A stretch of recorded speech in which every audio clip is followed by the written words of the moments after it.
안녕하세요. 동국대학교 안영찬 교수입니다.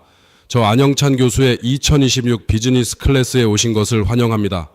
이번 특강 주제는 엔슈트럭 현장에 이익의 씨앗이 있다입니다.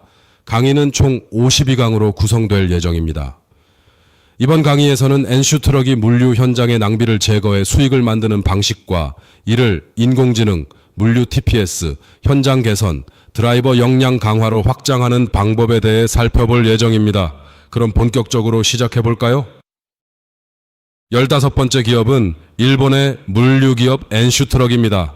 엔슈트럭을 관통하는 문장은 바로 현장에 이익의 씨앗이 있다입니다.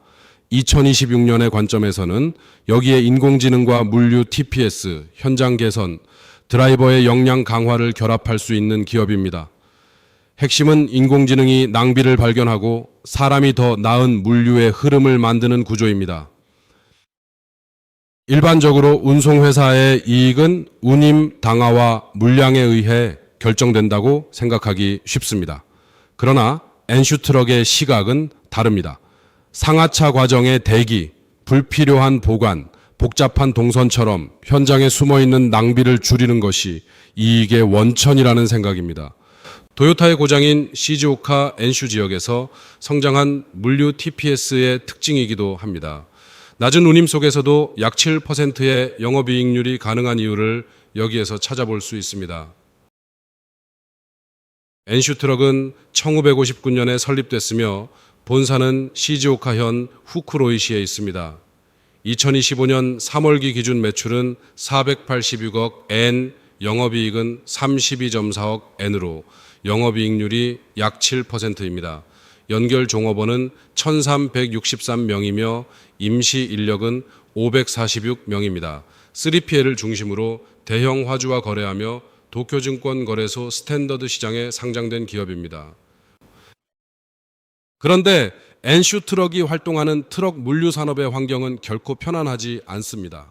다중하청 구조로 운임이 낮게 형성되는 대표적인 저수익 산업이며 2024년부터 운전자 노동시간 규제도 강화됐습니다.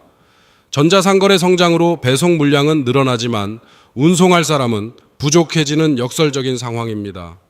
엔슈트럭은 이런 구조에서 단순 운송을 넘어 물류를 일괄 수탁하는 3PL로 부가가치를 이동시켰습니다. 그러한 전략의 뿌리에는 분명한 문제의식이 있습니다. 운임을 조금 더 받기 위한 협상만으로는 근본적인 이익 구조를 바꾸기 어렵다는 판단입니다. 그래서 현장에 이익의 씨앗이 있다는 철학을 중심에 두었습니다. 화주의 창고와 공정까지 들어가 함께 낭비를 찾아내고 개선안을 제시하는 고객 친화적 영업력을 성장 동력으로 삼았습니다. 결국 엔슈트럭이 상품으로 만든 것은 단순한 운송 능력이 아니라 현장을 개선하는 능력입니다. 그 변화가 가장 분명하게 나타나는 곳이 바로 화주의 창고입니다. 출발점은 운송 계약을 따내는 것이 아니라 물류 전체의 흐름을 관찰하는 일입니다. 상하차 차량의 대기, 작업자 동선의 교차, 필요 이상의 재고와 같은 낭비를 현장에서 직접 발견하는 방식입니다. 이런 개선 제안이 받아들여지면서 단순 운송업체에서 물류 파트너로 관계가 발전합니다. 특히 현장 직원과 드라이버의 기지, 즉 작은 이상을 알아차리는 힘이 중요한 개선의 원천입니다. 이를 하나의 운영체계로 정리하면 매우 간결합니다. 입력 단계에서는 현장의 낭비와 화주의 과제를 발견합니다. 실행 단계에서는 개선을 제안하고 3PL 업무를 수탁하면서 안전을 관리합니다. 그 결과 높은 수익성과 화주의 신뢰를 함께 확보하는 구조입니다. 다시 말해 엔슈트럭은 운송이라는 작업 자체보다 물류를 더 좋게 만드는 개선을 판매하는 비즈니스 모델에 가깝습니다. 실제 성과도 이러한 구조를 보여줍니다. 2025년 3월기 매출은 486억 엔이고 영업이익률은 약 7%로 유근업에서 높은 수준입니다. 대형 화주와의 장기적인 3PL 계약도 안정성의 기반입니다. 그러나 드라이버의 고령화와 인력 확보난이라는 산업 공통의 문제가 존재합니다. 특정 대형 화주에 대한 의존 위험과 개인에게 축적된 개선 노하우를 다음 세대로 어떻게 전승할 것인가라는 과제도 남아 있습니다. PFOS의 10가지 요소로 평가하면 총점은 50점 가운데 47점으로 A 등급입니다. 가장 강력한 부분은 현장의 낭비를 구조적으로 제거하는 문제 해결력입니다.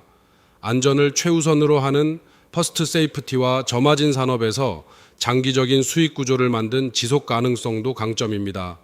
반면 개선 노하우를 데이터와 매뉴얼로 조직화하는 학습 역량, 그리고 물류 디지털 전환과 자동화를 통한 혁신은 앞으로 보완해야 할 영역입니다. TPS의 관점에서 보면 엔슈트럭의 방식은 도요타 생산 방식을 물류에 옮겨놓은 형태입니다. 대기와 불필요한 동선 과잉 보관이라는 무다를 제거하고 화주의 생산과 판매에 맞춰 적시 물류의 흐름을 만듭니다. 문제는 책상 위에서 찾는 것이 아니라 창고 바닥에서 직접 확인하는 현지 현물을 중시합니다. 그리고 드라이버와 현장 직원이 발견한 작은 기지를 실제 카이젠으로 연결하는 구조입니다. 이제 인공지능을 결합하면 낭비를 발견하는 눈을 디지털 영역까지 확장할 수 있습니다. 배차와 적재의 복잡성에는 배차와 경로 최적화 인공지능을 활용하고 사람은 예외 상황과 안전을 판단하는 방식입니다. 창고의 영상과 데이터를 분석해 낭비를 찾아내고 사람은 개선안을 설계하고 실행하는 구조도 가능합니다. 흩어진 개선 이력을 검색하고 유사 사례를 추천하게 하면 화주별 맞춤 제한도 빨라질 수 있습니다. 기대 효과는 공차율과 대기 시간 감소, 그리고 개선 제한 속도의 향상입니다. 과거에는 베테랑의 현장 감각으로 낭비를 발견하고 사람이 직접 배차를 편성하며 경험에 의존해 개선안을 만들었습니다. 인공지능 시대에는 상시 탐지와 사람의 통찰을 결합하고 최적화된 배차의 사람의 예외 판단을 더하며 데이터에 근거한 정량적 개선 제안을 만들 수 있습니다. 그러나 기술이 바뀌어도 변하지 않아야 할 것은 현장에서 이익을 캔다는 개선 문화입니다. 이 모델을 한국 기업에 적용할 때 중요한 것은 3PL이라는 이름만 따라하는 것이 아닙니다. 운송기업과 물류기업, 화주의 물류팀, 창고 운영사와 중소 제조기업까지 적용할 수 있지만 개선 역량이 없는 수탁은 또 다른 저마진 하청이 될 수 있습니다. 국내 물류 플랫폼의 경쟁 구조를 고려하면서 운임 단가 협상 중심의 영업부터 바꾸는 것이 핵심입니다. 그렇게 해야 수익률 향상과 화주 관계 강화, 현장 개선 문화의 정착으로 이어질 수 있습니다. 실행은 구체적이어야 합니다. 오늘은 현장의 대기와 동선, 재고에서 발견되는 낭비 10가지를 적어보는 일부터 시작하는 방식입니다. 일주일 안에는 PFS 자가진단과 화주 공동 개선 후보를 선정하고 30일 안에는 한 개 거점에서 낭비 데이터를 측정하며 개선 실험을 수행하는 방식입니다. 90일 뒤에는 공차율과 대기시간, 개선 제한 채택률을 통해 결과를 검증하는 구조입니다. 결국 운임 인상과 낭비 제거 가운데 무엇이 더 지속 가능한 이익인지, 자동화와 사람 존중을 어떻게 공존시킬 것인지가 중요한 질문입니다. 종합평가에서 엔슈트럭은 PFS 점수 50점 가운데 47점으로 A 등급이며 인공지능 확장성과 한국 적용성, 교육 가치는 모두 5점 만점으로 평가됩니다. 엔슈트럭 사례가 주는 결론은 명확합니다. 인공지능은 물류의 낭비를 기억하고 분석하며 예측하는 역할을 담당할 수 있습니다. 그러나 더 나은 흐름을 설계하고 예외를 판단하며 그 결과에 책임지는 역할은 결국 사람의 몫입니다. 이것이 인공지능 시대에도 엔슈트럭의 현장 개선 철학이 살아남을 수 있는 이유입니다.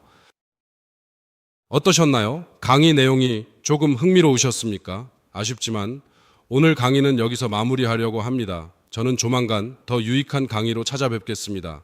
유익하셨다면 좋아요, 구독, 알림 설정 부탁드립니다. 더 방대한 고급 정보를 얻고 싶으신 분들은 멤버십 가입도 추천드립니다. 그럼 여러분, 지금까지 네버 스탑 체인지 피플 퍼스트 안영찬 교수였습니다. 감사합니다.